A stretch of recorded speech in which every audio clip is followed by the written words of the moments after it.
Hi, Jeff. Thanks for coming back on and updating us on Greenbriar. Thank you very much, Ron, for having me, and a good morning to you. Yes, I guess get right into it. I think the big question on investors' minds is probably why did the stock not respond better to the phantom buyout offer? Well, it's basically $2.53 a share. I think, we got a poor market, and it was just an offer, not an agreement, but what is your comments in that regard? Well, I think the comment on that is it had a rally. Obviously, there was like a little spike to 160. And, there was obviously people that jumped in that wanted to have a good, they wanted just to make a flip on the arbitrage.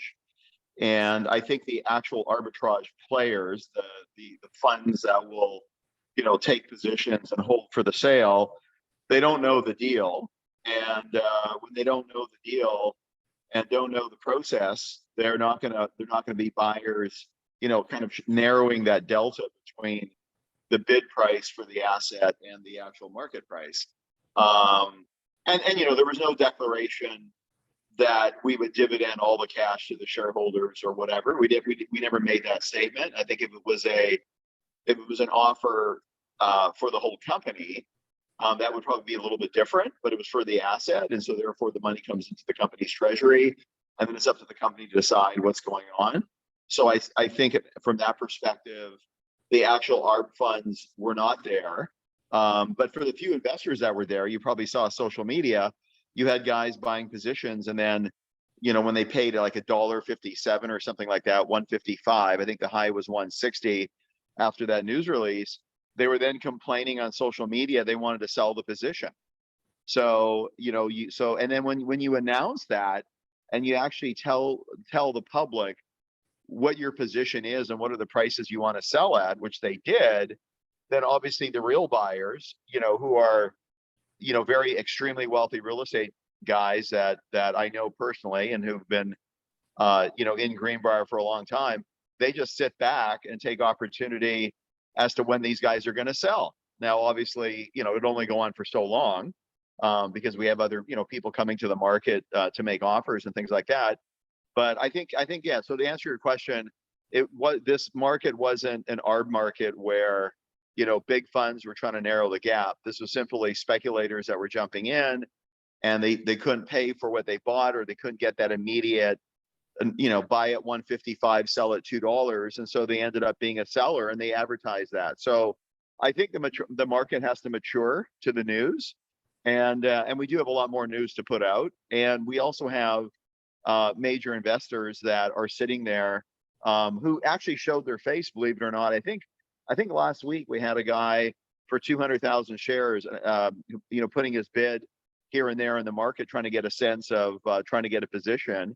And I know he'll be back in again. I also know there's some other players behind the scenes that I know personally that will be in a very significant way. So was I disappointed? Look, when you're president of a public company, you're always disappointed, especially when you know that the Altus report itself says that the asset's worth 550% more than the current share price at the time. But I think that'll get rectified as time moves on. And these are processes that take several months. These aren't things that happen overnight. Okay, fair enough.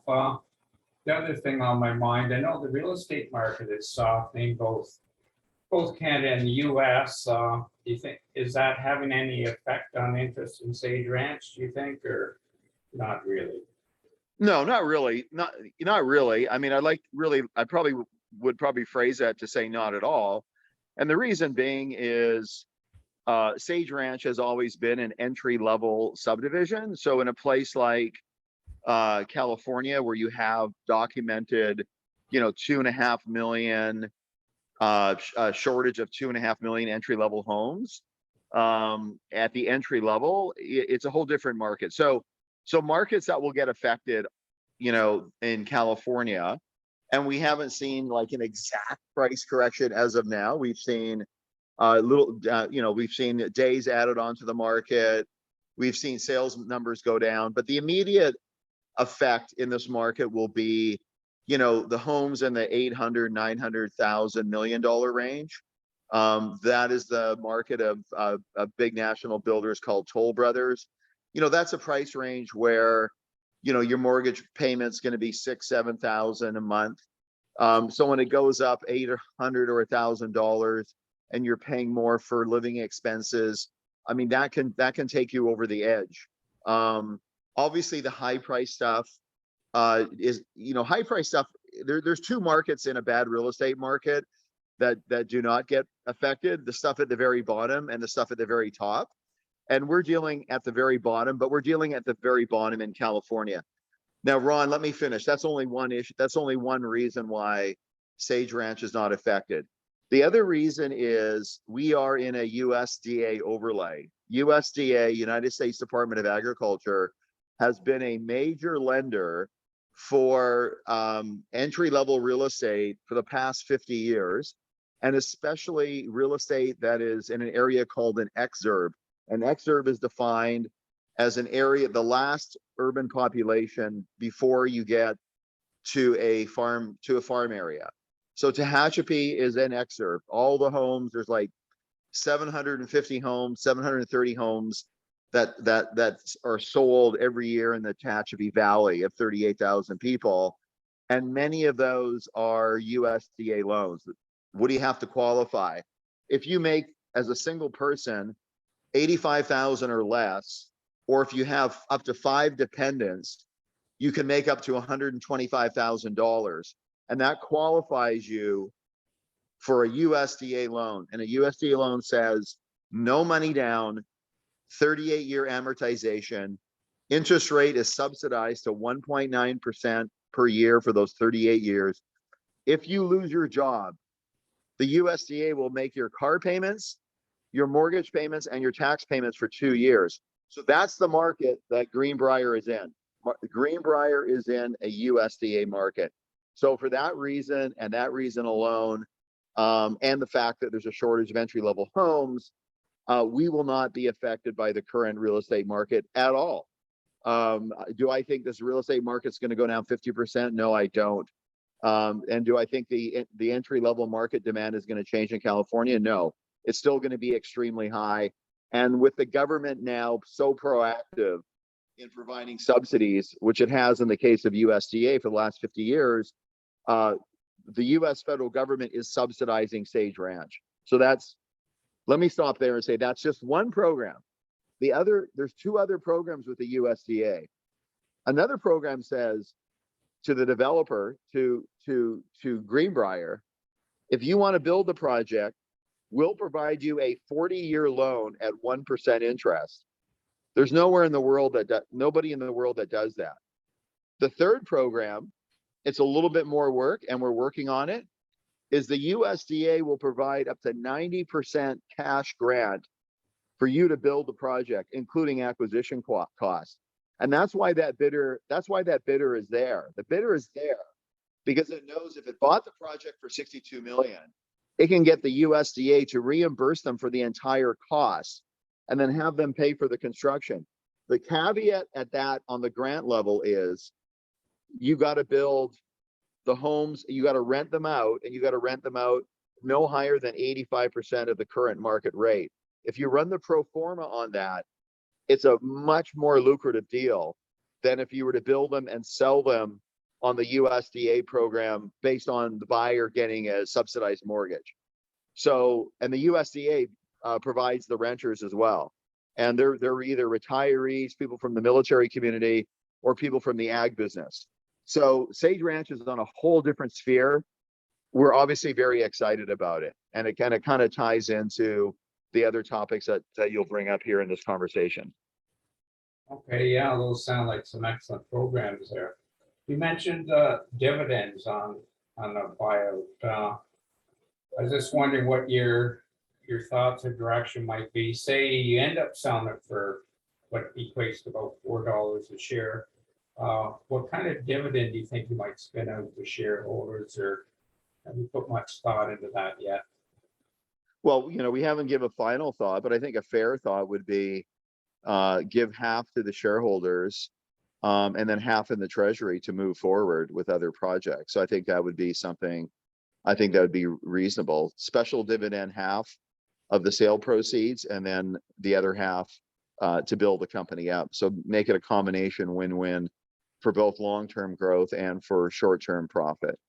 That would be my example. Yeah, okay, no, it sounds great.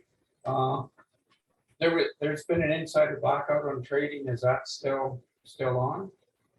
It is still on, yes. I mean, we made announcements in April of 2021, you know, that said we have some major deals going down. We talked about them in detail a little bit, and you know, people have short memories, but you know, these projects when they come close to, you know, when they're in the process of getting done, then obviously the significance is too much not to have the blackout. You know, I can be specific. There was a news release.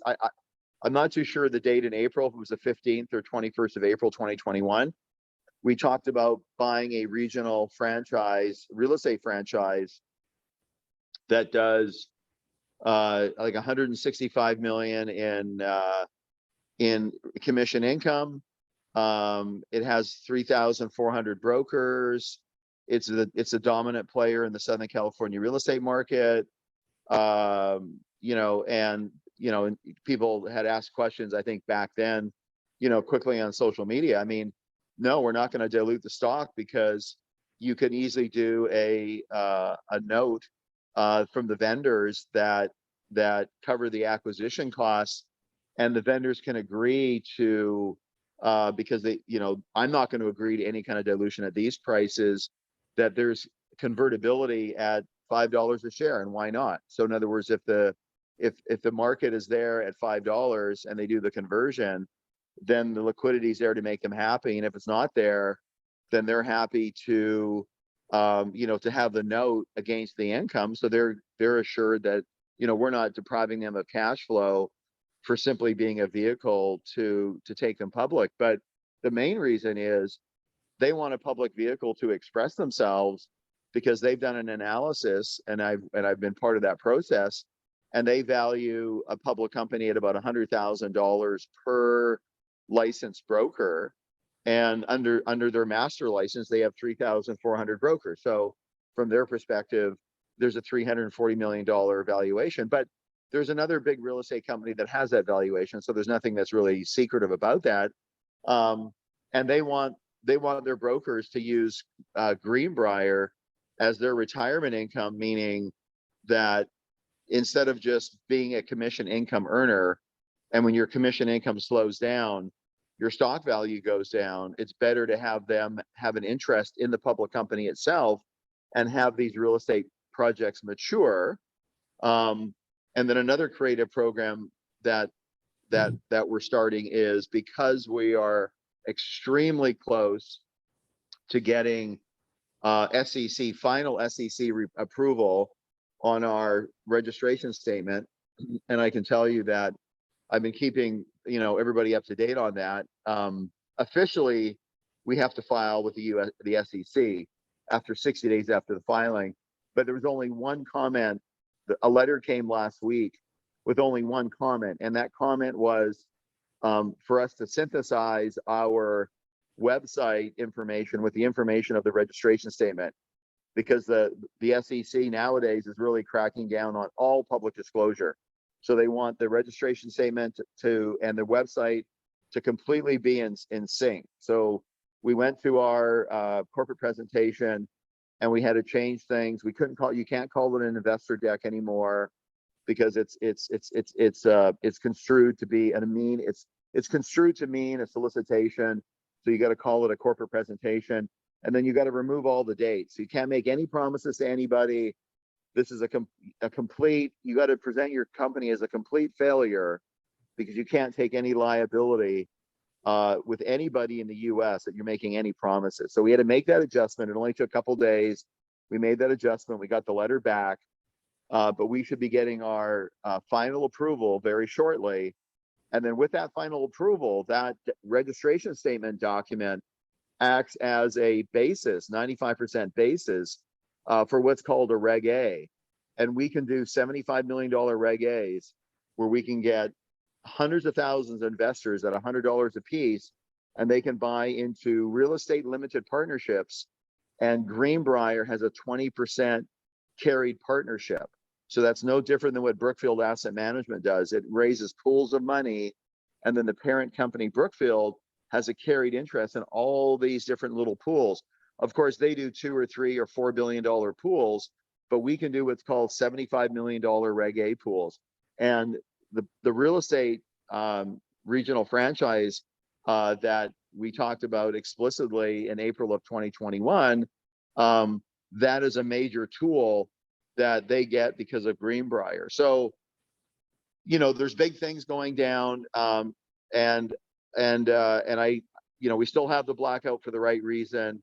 We have another major project that is in the works that we're putting finishing touches on, and we can't, you know, I don't want any director, anybody making an accusation that anybody tried trading on inside information, because we do have two very active projects right now that are in the works, and we expect the likelihood of them coming to fruition, you know, to be higher than 99%.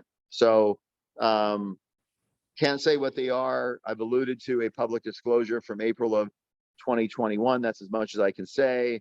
But yeah, the blackout's still in effect, and we do have some major deals coming down the pike. Okay, on major deals, your two solar projects, Alberta and Puerto Rico. Right. News progress there? Yeah. So in Puerto Rico, there was a public filing made by the Puerto Rican Energy Power Authority, PREPA, the utility. They made a filing like on July 4th, national holiday, at like 7:52 p.m. They asked for an extension from the energy regulator because they've reached settlement with us, and they want to pass our project over to Luma, which is now the private company that has the transmission and distribution concession for the island. They want them to do the study. They're waiting for the study results. Our going back and forth with PREPA since July 4th is simply having Luma to focus on the existing report that was done by Sargent and Lunde, which cleared Montalva, instead of them doing a whole new report. So just working through this bureaucratic philosophy, you know, do a revision for what you've already done, as compared to doing something completely new.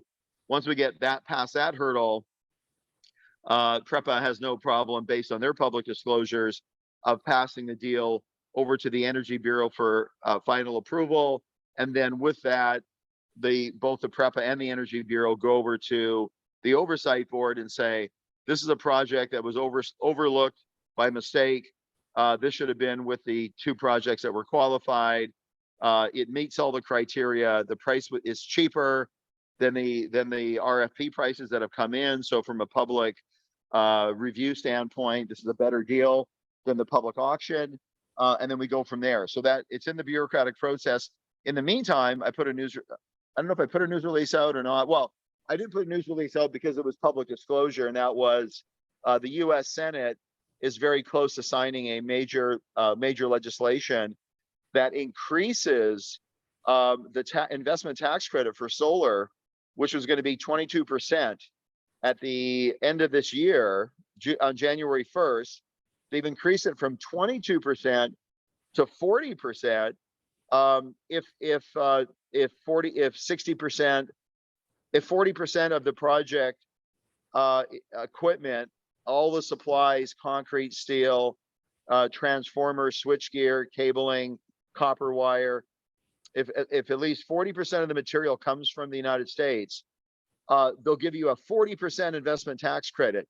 That means Uncle Sam pays for 40% of a solar project. And what's even more significant, there's no more tax partnerships. You don't have to get into a multi-million-dollar legal agreement with a passive tax investor and add this layer of complexity. You can actually sell the credit as a fully fundable credit to any tax investor of any size. And it's simply like exchanging money. It's almost as good as the cash grant. So that was public about a week ago. I think Senator Sinema of Arizona has agreed to sign off. In that case, the tiebreaker will be Kamala Harris, who's the Senate president. When there's a tie, and then when that happens, Pelosi's going to bring everybody back from recess, and then have Congress vote on it. And this will be the most spectacular piece of legislation for solar energy and wind energy in the history of the United States. And so it's going to have a major effect for us. So yeah, I talked about it a little bit on social media, but you can find that information by looking at any public document that was put out by the U.S. Senate. For Westlake, I've spoke to Westlake. We've had conversations for 3 months, exchanging very technical data on the projects, finding a whole series of solar projects. They're looking to take an investment into Greenbriar. They've got to socialize that with their board. They have a massive board that's based in China. They said that they needed the summer to socialize this because it's not about just building solar projects. It's about being a shareholder. We're letting them go through that process. We believe them. We believe that's what they're up to. And we're waiting to hear back. So we're very comfortable. It's not easy to get institutional investors to be shareholders of a public company. Meaning it's not something you do overnight. This is a company that produces 18,000 barrels a day. If you do the math, it's like $500 million of revenue, couple $100 million of profit. Their eyes are on the oil and gas business, but they also appreciate what we're doing for them on the solar side. So Westlake will get back to us. We'll definitely waiting for them to make their decision. And when they do, we'll make that information public.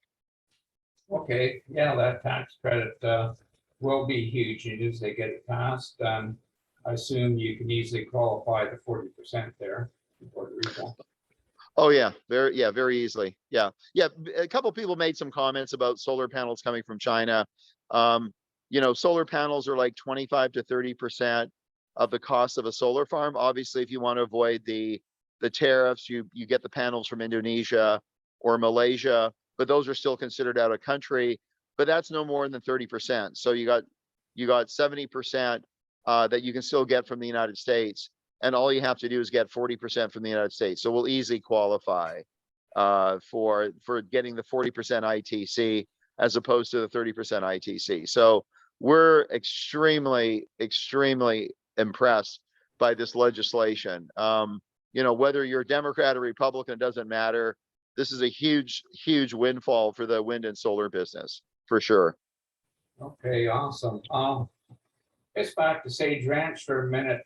You engaged, I think it's Modern Living, they're called. Forward Living. Have they? Has anyone been kicking the tires? Oh, for sure. Yeah, I had a very prominent real estate investor, and to be honest with you, a minority investor. So in other words, they have another pot of money that they get to because they're a minority business. This gentleman is building 2 towers in downtown LA. One's 84 stories, one's 54 stories. It's $1.5 billion project. He's built big projects in the state of New York and the state of Michigan. Huge access to government money. I've had a full session with him in Newport Beach, and I've got another meeting lined up with him next week. So there are Forward Living has brought me right away. Big players in the industry know how to access large amounts of government funding to deal with entry-level homes. So again, we're on the right track. This process. I mean, this is not a 1 week process. When you have a subdivision that's pushing close to $500 million, and there's several $100 million of government money available. This is nothing. This is something you don't rush into, and do this in a few weeks. You basically, my job is to maximize what all the programs availability. So in other words, maximize the dollars I can get, and then see if that program maximization can be enhanced if it's being dealt with through another party. If it's not dealt with through another party, and we collect more money by collecting the cash ourselves to the shareholders. All the shareholders care about is the maximization of the share price. So either or, we're doing our job to make sure that we're getting the highest value. And if some companies, developers have a track record and they have other pots of money to get access to, and that increases the value, then I'm going to let them take over and let them extract, that pot of money that adds on to, some pre-existing pots from other agencies, and then simply have a bigger pot to share with the shareholders. So everything's very much alive, very much active, very excited about the future. Wish our share price was $3 instead of, trading at the price that it's trading at. But we do have some big investors that, that are fully can understand what the real estate market's all about, because they've made billions of dollars in real estate themselves. And, they're fully aware of how our market works. And yeah, there should be some pleasant surprises coming in the future here. Okay, that sounds great. That's about all I had as far as questions. Anything maybe we missed that you want to touch on? Or? Yeah, that's about it. I think we got her covered. So thanks, Ron. Have a wonderful weekend, and hope we'll talk to you next month. Yeah, okay. Thanks for the update. You too have a good weekend. Thank you. Okay, bye for now. Bye-bye.